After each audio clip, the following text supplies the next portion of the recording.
Hey, how's it going, guys? I'm Trenton Fields. I'm the offense coordinator at Lexington Catholic High School in Lexington, Kentucky. And X's and O's reached out to me about doing a clinic on empty.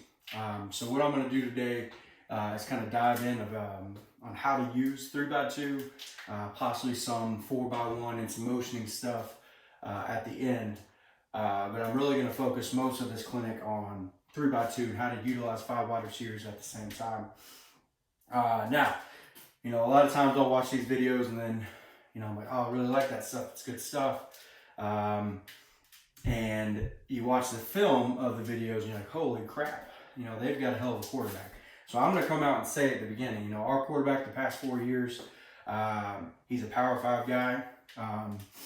He was a four-star Rivals quarterback. So when you look through the film after you get finished with the clinic, you're going to see some really, really good throws. So keep that in mind.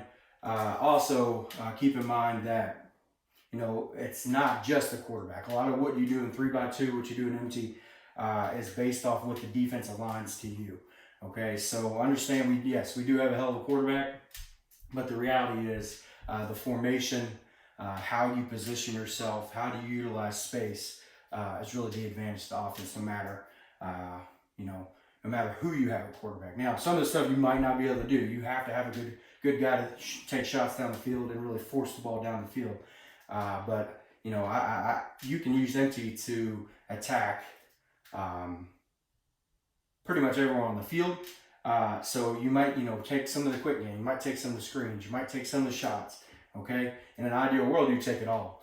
But maybe you pull something just a little bit from this talk and you can add it to your offense. But first, I really wanted to start by thanking Coach Mack, the Play Fast football account. The reason I say that is because, I've been coaching now for 10 years. I've been an offense coordinator for half of those years. And I got promoted early in my career. And I was only 24 years old calling plays for a 6A program here in Kentucky. And honestly, I wasn't ready. But, when you're young, you think you are. And, I had worked my tail off to get to where I was. But the reality is I had a baseline knowledge of what I played in high school. And, that got me to where I was. And that year we played some teams that had equal talent to us or, a little bit more. And when we got to those games, I didn't have enough. I didn't have answers because I only had my base knowledge. And that offseason, I really dove in, what could I find? What could I use? What could I utilize to make myself better? And Coach Mack's video on YouTube is kind of what, 6-7 years ago when I dove in, that's what got me to where I am now at probably a little bit more prestigious program here at Lexington Catholic. So I just want to throw a thanks out to Coach Mack.